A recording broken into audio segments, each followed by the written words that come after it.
علامہ اقبال نے اپنی خوبصورت انداز میں لکھا ہے، کہتے ہیں سلطان مراد ہندوستان کا بادشاہ تھا۔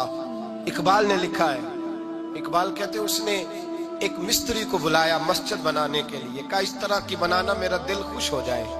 معمار نے، مستری نے مسجد بنائی، بادشاہ سلامت کو پسند نہ آئی تو بادشاہ سلامت نے اس مستری کا ہاتھ غصے سے کاٹ ڈالا، پوچھ کوئی نہیں نہ سکتا۔ وہ سیدھا قاضی کی عدالت میں کٹا ہوا ہاتھ لے کے گیا اور قاضی کے دروازے پہ جا کے کہنے لگا میں پوچھ سکتا ہوں آپ کس کا کلمہ پڑھتے ہیں؟ پوچھ سکتا ہوں؟ تو قاضی کہتے ہیں میری کرسی بھی کانپنے لگی اور جس کمرے میں بیٹھا تھا وہ کمرہ بھی کانپنے لگا۔ میں نے کہا سوالی تو بات کا، کہانی پہلے بتاؤ کلمہ کس کا پڑھتے ہو؟ تو قاضی کہتا ہے میری آنکھیں برس پڑی۔ میں نے کہا میں اس کے کلمہ پڑھتا ہوں جو دنیا میں بھی میرا وارث ہے، قیامت میں بھی وہی میرا والی بنے گا۔ جو دنیا اور آخرت میں میرا والی ہے، میں مصطفیٰ کا کلمہ پڑھتا ہوں۔ تو کہنے لگے ہاں اس لیے تجھ سے یہ بات کہلوائی ہے کہ کہیں تو بادشاہ کا تو کلمہ نہیں پڑھتا، معاذ اللہ۔ تو قاضی عدالت میں بیٹھا ہے کرسی پہ، اس کا کلمہ تو نہیں پڑھتا؟ کہا نہیں میں مصطفیٰ کا۔ پھر دیکھ میرا ہاتھ کٹ گیا ہے، اب تو بتا کہ تو بادشاہ سمجھ کے معاف کرے گا یا رسول اللہ کا دین سمجھ کے نافذ کرے گا؟ ڈاکٹر اقبال کہتے ہیں وہ قاضی نے حکم جاری کیا کہ فوراً بادشاہ کو بلایا جائے۔ ہندوستان کا فرما روا پیغام گیا تو کانپتا ہوا آیا، قاضی نے سامنے کھڑا کیا، ایک طرف بادشاہ اور ایک طرف وہ معمولی معمار مستری کام کرنے والا۔ تو قاضی گرجدار آواز میں کہنے لگے بادشاہ تو بتا، اس کا خون سرخ ہے تو تیرا سرخ نہیں؟ اس کے بازو پہ گوشت ہے تو تیرے بازو پہ نہیں؟ اسے درد ہوتا ہے تو تجھے نہیں ہوتا؟ یہ تو نے کیا حرکت کی؟ بادشاہ کی گردن جھک گئی۔ قاضی کہنے لگے پکڑو اس کو باہر لے جاؤ اور اس کا بازو کاٹ دو، اس کا بازو کاٹ دو۔ ڈاکٹر اقبال کہتے ہیں جہاں کانپ رہا تھا سارا کچھ، وہاں خوشی کے شادیانے بجنے لگے۔ قاضی کہنے لگا اس کا بازو کاٹو اور اس کو بتاؤ امیر غریب کا فرق اتنی دیر ہوتا ہے جتنی دیر بندہ مسلمان نہیں ہوتا، اور جب کوئی رسول اللہ کا غلام ہو جاتا ہے پھر سارے برابر ہو جایا کرتے ہیں۔ بندہ ہو صاحب ہو محتاج ہو غنی ایک ہوئے، تیری سرکار میں پہنچے تو سبھی ایک ہوئے، تیری سرکار میں پہنچے تو سبھی ایک ہوئے۔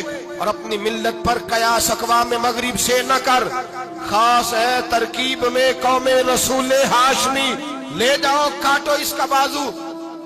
اقبال کہتے ہیں جب باہر لے جایا گیا بادشاہ کو تو بادشاہ نے گردن جھکائی۔ وہ مستری کہنے لگا تو نے گردن کیوں جھکا دی ہے، اب کیا ہوا؟ تو بادشاہ سلطان مراد آنکھ کھول کے کہنے لگا بھول گیا تھا، غلطی ہو گئی تھی، بادشاہی کے تکبر میں آیا تھا، وہ جو تیرا ہاتھ کاٹا ہے وہ تکبر سے کٹ گیا ہے، اور یہ جو گردن میں نے جھکا دی ہے یہ میں نے اپنے نبی کے دین کی حد کے نیچے جھکا دی ہے، حضور کے قانون کے نیچے جھکا دی ہے۔ یہاں سزا لوں گا وہاں شرمندہ نہیں ہونا چاہتا۔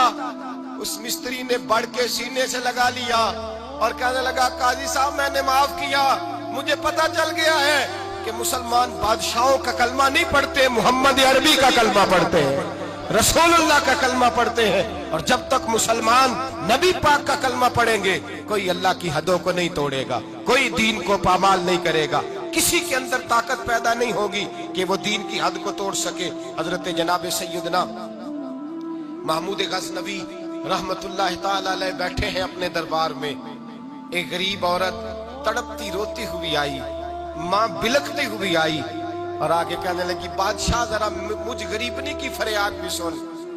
بادشاہ نے کہا جلدی سے بلاؤ، کہیں اس کی چیخیں کوئی زلزلہ برپا نہ کر دیں۔ قریب آئے، کیا بات ہے؟ کہنے لگی کوئی شاہی خاندان کا نوجوان ہے، میں بیوہ عورت ہوں، ہندو مذہب سے تعلق رکھتی ہوں، میری 4 بیٹیاں ہیں، کوئی بادشاہ کوئی شاہی خاندان کا نوجوان ہے، سپاہیوں سمیت آتا ہے، شراب کے مٹکے لاتا ہے، میرے گھر میں گھستا ہے، میرے پاس اور تو کوئی شے نہیں، ایک عزت ہی ہے۔ جب وہ جوان بیٹی کی طرف دیکھتا ہے تو میں سوچتی ہوں اب دنیا میں بچا کیا ہے؟ بادشاہ میں بڑی مشکل سے تجھ تک پہنچی ہوں، میں اگرچہ ہندو ہوں پر میری فریاد رسی کون کرے گا؟ سلطان محمود غزنوی کہنے لگے تو جا اور میں نے اپنے سارے سپہ سالاروں کو سپاہیوں کو حکم دے دیا ہے آئندہ جب تو آئے گی تو تجھے رات کا وقت بھی میرا دربار کھلا ملے گا، جیسے ہی وہ تیرے گھر آئے فوراً پہنچ جانا، آ کے اطلاع دینا۔ رات کا سناٹا، وہ غریبنی پھر تڑپتی ہوئی چیختی ہوئی آئی، بادشاہ ذرا جلدی کر غریب کی عزت لٹ نہ جائے، ذرا جلدی نکل، دیکھنا کوئی سرمایہ آج ختم نہ ہو جائے۔ بادشاہ خود اٹھے، تلوار پکڑی، گھر میں گئے، دیا جل رہا تھا، دیا بجھایا۔ اب بادشاہ نے اللہ اکبر کہا اور شاہ میں زرق برق نوجوان کی گردن پر جب بادشاہ نے تلوار ماری، لڑک کر کے گردن دور گری۔ پھر ہندوستان کا فرما روا سجدے میں گرا، کہنے لگا اے اللہ تیرا شکر ہے، اے اللہ تیرا شکر ہے، اے اللہ تیرا شکر ہے۔ پھر بادشاہ نے کہا پانی تو لاؤ، دیا تو جلاؤ، پانی لایا گیا، کہا روٹی تو لاؤ۔ خشک روٹی کے چند ٹکڑے بادشاہ نے کھائے، 1 گلاس پانی کا، 2 گلاس پانی کے، 4 گلاس پانی، 2 جگ بادشاہ پانی کے پی گیا۔ اور پھر روتا ہوا جب اٹھا تو بی بی کہنے لگی بادشاہ تیرا شکریہ، پر مجھے سمجھ نہیں آئی اس رنگ کی، دیا کیوں بجھایا ہے، سجدہ کیوں کیا ہے، پانی کیوں مانگا ہے؟ تو بادشاہ کہنے لگا بی بی بس تیرا کام ہو گیا، تو چھوڑ۔ کہنے لگی ذرا بتا تو صحیح، تجھے واسطہ اس رسول کا جس کا تو نے دین نافذ کیا ہے اور جس کے کہنے پر تو نے غریبنی کا کام آج اس کی عزت کو لٹنے سے بتا تو صحیح۔ تو بادشاہ کہنے لگا ایک کی بہن ہے اور یہ جو تیرے گھر آیا تھا یہ اسی ایک بہن کا بیٹا ہے اور اکلوتا بیٹا ہے۔ تحقیق کی تو پتا چلا میرا اپنا بھانجا یہ ظلم کر رہا ہے۔ میں نے قسم کھائی تھی کہ جب تک تجھے انصاف نہیں ملے گا نہ روٹی کھاؤں گا نہ پانی پیوں گا۔ آج 3 دن سے حلق خشک ہے، اس لیے کہ مصطفیٰ کا دین نافذ کرنا ہے، اس لیے کہ حدود اللہ کو قائم کرنا ہے۔ فرمایا آج جب میں نے دیا گل کیا، آج چراغ بجھایا تو اس لیے کہ جب بھانجے کو ماروں تو کہیں بہن کی صورت سامنے نہ آ جائے۔ یہ انصاف ہے، یہ بے انصاف ہوتا ہے۔ یہ وہ انصاف ہے جو نہیں دیکھتا کہ سامنے کیا ہے، اس کی آواز نہیں ہوتی، دھڑکن نہیں ہوتی، یہ تلوار چلتی ہے تو لحاظ نہیں کرتی، اس لیے دیا بجھایا تھا۔ اور سجدہ شکر اس لیے ادا کیا ہے کہ اے اللہ تیرا شکر ہے میں نے تیرے رسول کا دین نافذ کر دیا ہے۔ یہ بات کہہ کر کے سلطان محمود غزنوی کہنے لگے پانی پیا ہے اس لیے کہ اس دن کا پیاسا ہوں جس دن تو فریاد لے کے آئی، خشک روٹی اس لیے کھائی ہے اس دن کا بھوکا ہوں جس دن تو پھر روتے ہوئے۔ محمود غزنوی نے پیر باہر رکھا، 4 بیٹیاں جوان، ایک اماں دوڑی ہوئی آئی اور قدموں میں بیٹھی، کہنے لگی محمود میں نے نہیں دیکھا ابو بکر، میں نے کوئی ابو بکر کو تو دیکھا نہیں، عمر عثمان و علی کو تو میں نے نہیں دیکھا، فاطمہ زہرا کے باپ کی کیفیت کیسی تھی، پر تیرے رنگ میں تیرے انداز میں مجھے جلوے ضرور نظر آئے ہیں۔ اب میری بیٹیاں عام بیٹیاں نہیں رہیں گی، یہ فاطمہ کی کنیزیں بنیں گی۔ اب میں حضرت عائشہ کا پانی بھروں گی، تو نے حضور کا دین نافذ کیا ہے، اب میرا دل بدل گیا ہے، تو کلمہ پڑھا، ہم 5 ماں بیٹیاں مسلمان ہونا چاہتی ہیں۔ میرے بھائی جب رسول اللہ کا دین نافذ ہوتا ہے پھر غریب کی مدد ہوتی ہے۔ غریبوں نہ آزماؤ بار بار چہرے بدل کے ظالموں کو، دعا کرو رمضان کی سہانی صبح میں اے اللہ ہمیں کوئی محمود غزنوی کا وارث عطا فرما، اے اللہ کو سلطان صلاح الدین ایوبی کا جانشین عطا فرما، کوئی عمر بن عبدالعزیز کو ماننے والا دے، ہمیں وہ دے جس کے لبوں پہ امام حسن اور حسین کا نام جاری ہو، کوئی ایسا عطا فرما جو حضرت علی کو اپنا آئیڈیل کہتا ہو، جو عثمان غنی کی حیا، عمر فاروق کی عدالت کا وارث ہو، جو ابو بکر صدیق کی صداقت کو آئیڈیل سمجھتا ہو۔ یہی چراغ جلے گا تو روشنی ہوگی۔ جب اللہ کی حد کا معاملہ آئے کسی کی پرواہ نہ کرنا، پھر نہ دیکھنا سامنے کون ہے، پھر نہ دیکھنا کون ہے اور کیا کہتا ہے۔ حضرت فاروق اعظم کے زمانے میں غسان کے بادشاہ نے کلمہ پڑھ لیا تھا، شاہ غسان نے۔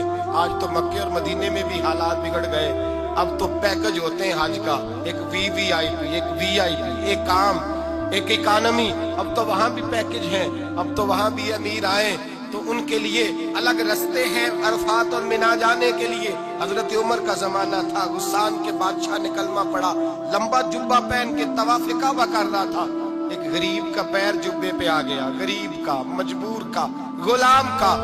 بادشاہ نے پلٹ کے تھپڑ جو مارا تو مجمع میں خانہ کعبہ کے سائے میں غریب رونے لگا اور حضرت عمر کے پاس گیا، کہنے لگا میں رسوا ہو گیا اور سرے طواف رسوا ہو گیا. اے عمر، اللہ کے گھر آ کے بھی میری رسوائی ہوئی. حضرت عمر نے غسان کے بادشاہ کو بلا کے کہا کہ اسے بدلہ دے، اسے راضی کر یا بدلہ دے. کہنے لگا عمر اب میں اسے بدلہ دوں؟ آپ نے فرمایا یہ میرے نبی پاک کا دین ہے، یہ حضور کا دین ہے، یہ نافذ ہوگا. یہ امیر غریب کے لیے علیحدہ علیحدہ نہیں، اسے بدلہ دے، یہ تجھے تھپڑ مارے گا، تجھے کھانا پڑے گا.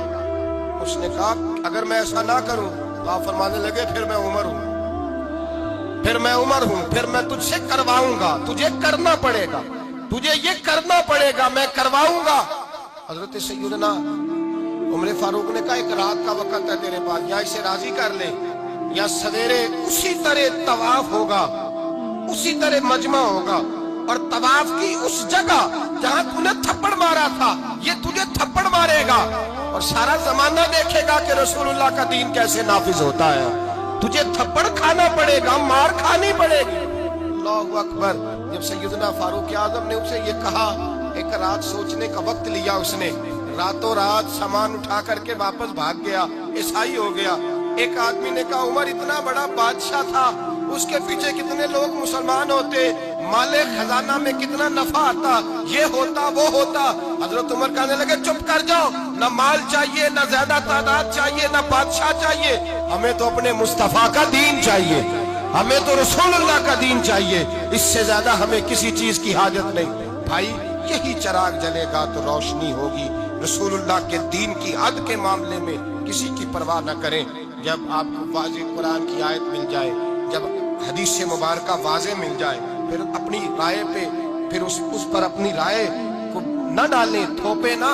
پھر یہ نہ دیکھیں میں نے گھر بچانا ہے، میں نے فلاں چیز بچانی ہے. بس اللہ تبارک و تعالیٰ کی حد کا جہاں معاملہ ہے، میں نے شروع میں کہا تھا ہر رشتہ توڑ دو، ہر تعلق توڑ دو، اپنا بھی ٹوٹتا ہے تو توڑ دو، لیکن دیکھنا کہیں رب رسول کی حد نہ ٹوٹنے پائے.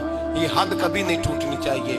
دین اسلام کی جو حدود اللہ اور اس کے رسول نے متعین فرمائی ہیں ان کو کبھی نہیں ٹوٹنا چاہیے. دعا ہے خالق کی بارگاہ میں اللہ تعالی ہمیں اپنے محبوب کے دین کی حفاظت کی توفیق عطا فرمائے. آخر دعوانا ان الحمد